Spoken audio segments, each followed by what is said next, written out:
Inside a Lexus NX, not my Lexus NX, this Lexus NX is courtesy of Lexus of Pleasanton. The Lexus RX is in for maintenance, and I got this as a loaner car. Good morning, good afternoon, good evening, wherever you are in the world, welcome back to the channel. And yeah, as I said, this is a loaner car. Driving it for at least a day, maybe more, depending on the maintenance on the RX. But what I'll do is I'll give you a first impression and a quick little tour of the Lexus and kind of like my final thoughts on it. So we'll start off with the first impression, and like most Lexuses, the interior is always nice in these cars. And then a car this new, the technology is of course what you would expect from a new car. Looks on the outside very nice in my opinion. As far as drivability, of course feels like an SUV, but it feels nimble. It feels like you can definitely get around these turns. I mean, look at this. This is what I'm dealing with right now. And it just feels nice. Like it can take these turns no problem. Doesn't feel like it's tall SUV. One thing that's cool is right here, you have multiple dials, or multiple buttons, I should say. But what's really cool is that with the heads-up display, I don't know if you can see it, but if you're looking up and you're not sure if you're on the right button, just simply not even pressing, but putting your finger over the button, it tells you which button you're about to press. So that is really cool. No need to like look down here, or if you feel like you're going to press the wrong button, or also here, like you don't know what the button is for by looking at it. Up there you do. So that is really cool. The other is that although it is a very, very nice touchscreen, you do have some dials. That right there is for your air conditioning. That right there is for your volume, your power. I believe that's for the other climate because it's dual climate. Again, even though it is a very nice, beautiful, functioning touchscreen, you still have some physical buttons or dials, I should say, which is really nice. Up here, you do have paddle shifters, and they feel nice. I don't think they're metal, but they look like it, and they feel nice. You do have heated steering wheel, heated seats. I'm not sure if they're cooled seats. Oh yeah, they are. You got cooled seats as well. I'll be using that most of the time if this was my car. You got different driving modes. You got your Eco, which is what I'm using right now. You have normal and sport. I'll try those out soon. Well, looks like USB-C, USB-A, I believe. And then also my phone is right there charging wirelessly. You got a couple of cup holders. Like most cars, you got the push to start power. All right, currently in EV mode. We'll see how fast we can go. So far, we're going 10 miles per hour on EV mode, which is great because the CT, the Lexus CT, I swear by now, 13 miles per hour. By now in EV mode in the CT, it would already go into gas mode. Now at 14 miles per hour, I'm gonna slow down here. This is actually really good. Yeah. This is a 2025, so it's been over 10 years since the CT that we own has been out. And on that one, like I was saying, yeah, it would not go this fast in EV mode. It would already be like the engine would turn on at that point. But this is really good. The fastest I reached was 15. I didn't push it too hard, but all in EV mode. So not using any gas there at all. Look at that. Ooh, that's very nice. So it's giving me a eyes view, bird eyes view. Not even my Tesla does this, of how close I am. And sure enough, yeah, I have like a hedge, a couple hedges there. So this is nice. It only doesn't. Well, it did it slightly when I was first driving up into the driveway. Oh, there you go. I guess when you get close, it starts to show you. But if you're not too close, wow, that's not bad. Look at that front camera. Sensors going off. Check your surroundings. I like that. That's very nice. I'll go ahead and put it in park. And we should be all good. Is there an e-brake on this thing? Oh, it's right here. Right there. I think it's just like a... Pretty sure. Or do you push down? Nope, you pull up. So let's imagine like you're pulling your traditional e-brake. Pulling that. And I think, yeah, it should be all good. Alright, now just like one of the older Lexuses, just press that. Ooh, yeah, I like that. Everything gets out of the way. Hard to tell, but there's some ambient lighting there. And I was going to talk about this, but let me grab some more information about what this is actually called. But I could say right now there's a lot of reflection coming off of it. And when there isn't, it looks cool. But when in certain angles, you could also see it scratched up a lot. So I don't know how I feel about that. This is not too bad. Everything else on here I like.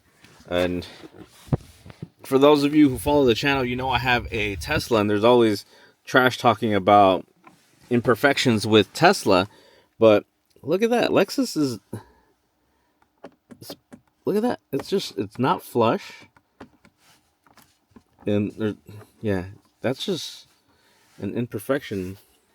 If you want to be picky, right? Like how people are with Teslas, like they just pick on them. But if you want to play the same for Lexus, yeah, that is not on there flush at all. So yeah, it's just all about how nitpicky you are, really. I guess that's the point I'm trying to make. I do like this. So believe you just push and you come out. You come out. You're able to open the door. But I think you're also able to pull it. And if you pull it 2 times, then the door opens. And I think that's because it's an electronic. Ooh, nice lighting in there. It's electronic. So when you're pressing this, that's all electronic. So if the battery were to die, you just pull this twice, and it opens up like a traditional door. That makes sense. All right, stepping back in from bathroom break. Let's see the graphics. Ooh, 2 things to look at there at once. See my beautiful face there. And I left the air on the cold seats, or I left the cooled seats on. That's what I'm trying to say. And it is back on. So go ahead and that's off now. All right.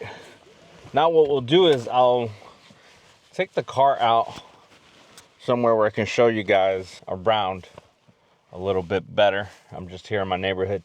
But before we go, a couple things I wanted to show you. And that is here on the mirror. Let's see. See 1, 2, and 3. Let's see if that's... Nope, that's garage. That's garage door. Okay, so that's all for garage door. So all 3 garage door. Never mind. Okay. There is a version of this car that has a rear camera view. So this doesn't have that. I guess you would flip a switch and then it would be camera instead of mirror. This one does not come equipped with that. So we do have vanity mirrors, light there. Got decent sized sunroof. Glove box, great size, nothing special there. You do have the armrest that you can go from either side. That's pretty standard now. And it has like a suede or a micro suede there that I don't know what you would put there, to be honest. And then pretty deep, but there is nothing here at all, actually. There's no USBs or anywhere to charge anything. It's just a deep, simple center console storage. Again, on here you have your park or your e-brake, traction control on and off. Looks like you have, because I think this one's all-wheel drive, so I believe this is for like different terrain. The EV mode, which I showed you. Your shifter, which I think is pretty interesting. You push for park, and it was a little dirty. You push for park. Everything else you have to swing this to the left and then into up for reverse and straight across for neutral, but it's already parked, so no need for neutral.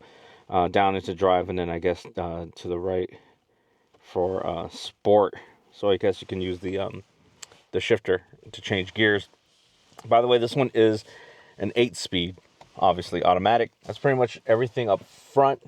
I mean, I guess I could show you the infotainment. You got all your radio stations. Again, like I was saying, it's touchscreen. And you got your phone. You got to connect to Bluetooth. Your car, so it gives you some information about your trips. And then your settings, your navigation. I'll just leave it on music for now. If you did have this on, your temperature would show there. Let's see if I press auto, 70, but you could change this. Well, this one stays, so there's your dual climate. I like that. I'm going to turn it off. So it's pretty cool because on your passenger side, they have their own control, and they could see what the temperature is on their side versus the driver's side. You also have all your controls here for heated and cooled seats, heated steering wheel, and then on this side for the passenger, the heated and cooled for theirs. So very cool how that's off to their side. It is somewhat driver focused, I'd say, as far as the interior goes. This is all sort of facing the driver a bit more than it does the passenger, but not so much so that where the passenger can't also clearly see and have access to the functions of the infotainment system. So that's pretty cool. All right, let's go for a little drive and then we'll show you outside. Another thing that's pretty cool is that the heads-up display also shows you stop signs, speed limits. So what I'm seeing right now is a speed limit of 25, that I'm going 8 miles per hour, and that my lane assist, you know, like it'll vibrate in the steering wheel if you go outside of your lane, that's on. That's about it. Well, what happened with the speed limit is that if you go past it, it'll turn red. Right now it's white, so it'll also kind of give you a heads up that you're going over the speed limit. All right, going back to the interior, it looks like you can put something like a Stanley cup or something like that, a water bottle in here, besides the 2 cup holders that you have there in the center console. Fully adjustable seats, memory, you have up to 3. Really nice premium leather in the interior. Back seats as well. All right, now I'm in the back seat. I'm not a very tall person, but I am pretty wide and I'm comfortable here. If someone tall was in front of me, I might be a little bit cramped. I would say for if you have adults in the front, children in the back, not as bad. I think you would need something bigger if you wanted 4 adults to be very comfortable. But I think 4 adults would be comfortable enough back here.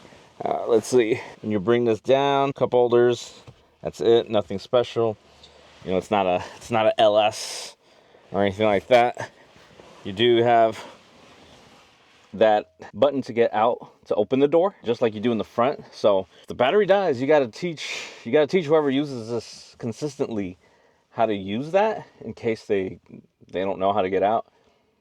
Back here, this whatever, I've never found out what the name of this piece or what they call it, what Lexus calls this, but same piece there. A lot of reflection. Certain lights it looks good, and certain lights it looks not so good. Got speakers, got the ambient lighting underneath there as well. Map lights. It's funny because they call them map lights, and honestly we don't use them for maps anymore. Yeah, nothing too special back here. It's comfortable enough. It feels luxurious, spacious enough. Again, for adults, for really big adults, maybe just okay. So, but luxurious-ish. Let's go to the back because there's a few things in the trunk, in the cargo space, I should say, that will lead me to more information about the car. It'll make sense. All right, so the back, I actually like this a lot. I wanted to show you the cargo space. I think this is a really decent amount, especially for an NX. Something this size, right? This is supposed to compare to like a RAV4. I mean, essentially it is like a RAV4. Pretty cool. I think on this version, you're missing some buttons here to open this. Yeah, this one doesn't have that. So you can get a version where the seats not only go down with the push of a button, but also they come back up with the push of a button. This one does not have that, so you have to do this all manually. Underneath here, you got little extra storage. You could place things, and then even more over here. So another storage like container, first aid kit there. But notice there is no spare tire. The reason there is no spare tire is, well, not the reason there is no spare tire. There is no spare tire, but there are run flat tires, which a lot of people don't like. And because it's a hybrid, I'm pretty sure that's the reason why the regular car batteries over here, they don't have room up front for that. So your actual batteries there, and little storage there as well. Looks like you have cigarette lighter. Well, people don't use it for cigarettes anymore, but you know what I mean, to plug in there as well. Looks like you have one hook there if you want to hook something up. Little LED light there, one on that side, and I think there's one above us as well, right over there. You got Lexus there, NX there. Usually you just see one but not both, so that's pretty cool. Close and lock. We're just gonna do close, and there you go. Lexus has gone with this whole just having Lexus written on it instead of it being the Lexus logo. But one thing I don't like is that this plastic right here, I wish that was like paint.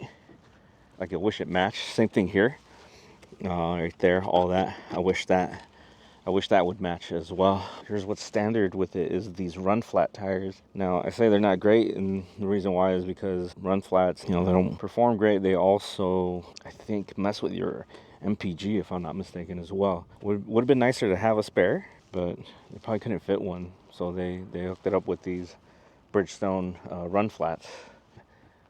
The side, and then up to the front they have that spindle front grille, which I am a fan of. On this one, honestly I kind of like this one a little bit better than the RX look. Some people may disagree with me. It's not for everyone, but I really do like this look. Especially love that Lexus checkmark daytime running light, or DRL projectors. It looks simple, but I think it looks really good. You got your fog light down there. I think the front and then the rear light bar are like some of my favorite things about this car. The side is okay. Again, I don't like all that part that's not painted. And then same thing with the back, the part that's not painted.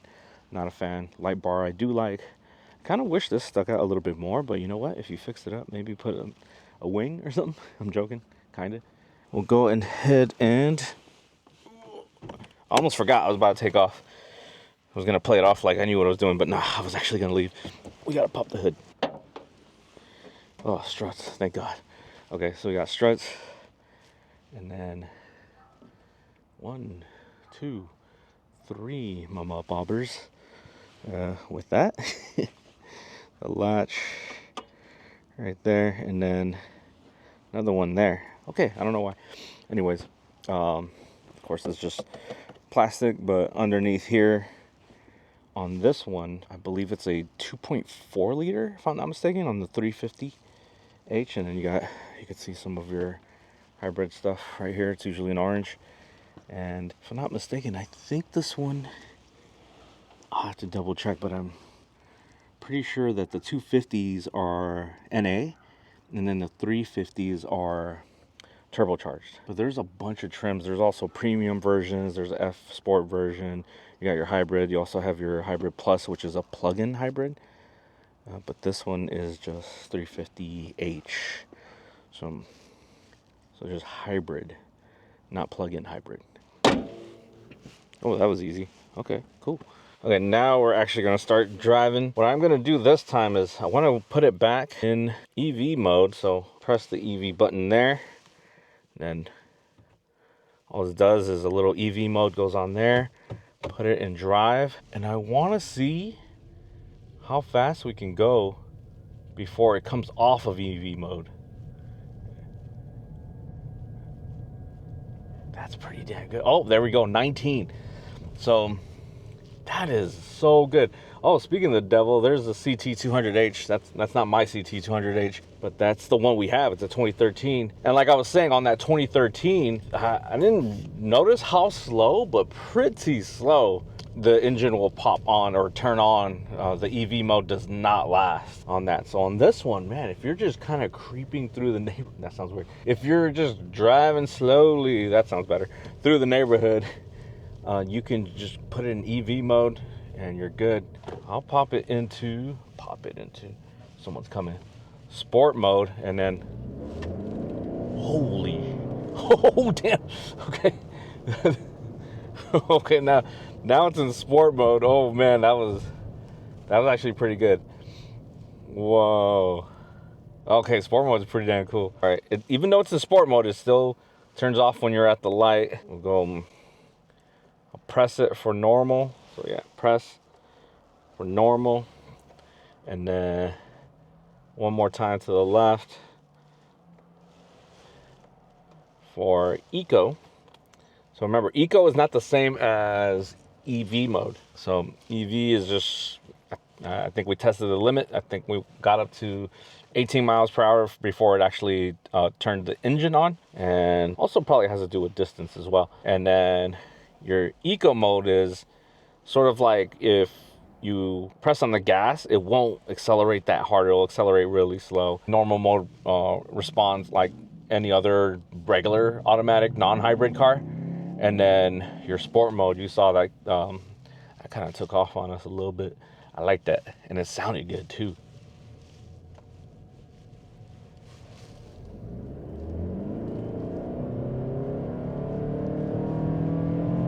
Holy.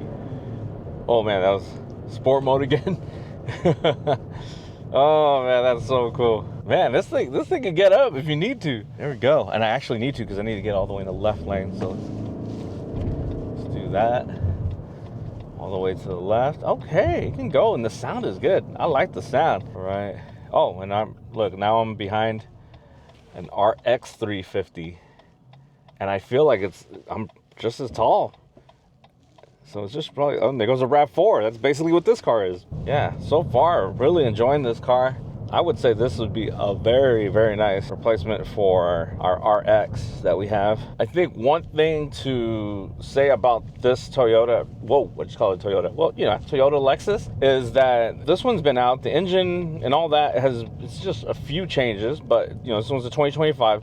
But since 2018, this car has been very reliable and has no issues. There's no known issues with the engine. You can rest assured that a 2025 or even a used one, if you buy one that's 3 years old, like a lease return or something like that, Lexus NX, you're not gonna have reliability issues with it. The price of this one, 350H, H meaning hybrid, you're looking at anywhere from 42,000 to about 60,000. Essentially, there's the 250 and then I believe the 350, both which are just gas. They're not. Then there's no 250H. You get 350H, and then you get the 450H. And the 450H, I could be wrong with the number, but I'm pretty sure it's 450H. And you get the plug-in hybrid. The plug-in alone gets you about 60 miles, which is not great, but that hybrid kicks in when you're not electric. The only thing is you're paying much higher premium for the plug-in hybrid than you are the 350H. Also, let's say you don't have any means of charging at all, then this is the car for you, the 350H.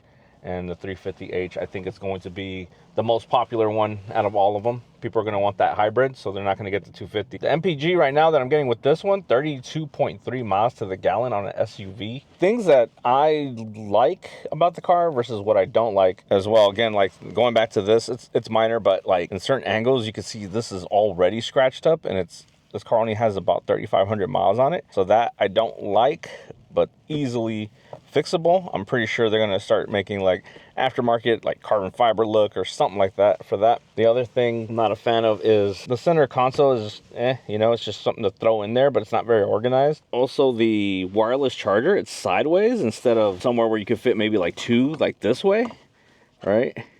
So, oh, and by the way, there's this thing over here that's just, what are you supposed to put in there? There's nothing that fits there. So it's cool that you have a wireless charger, but also, oh, you know what? There's storage down here. I never noticed that. Oh, okay. Oh, so you have, good thing I moved that aside.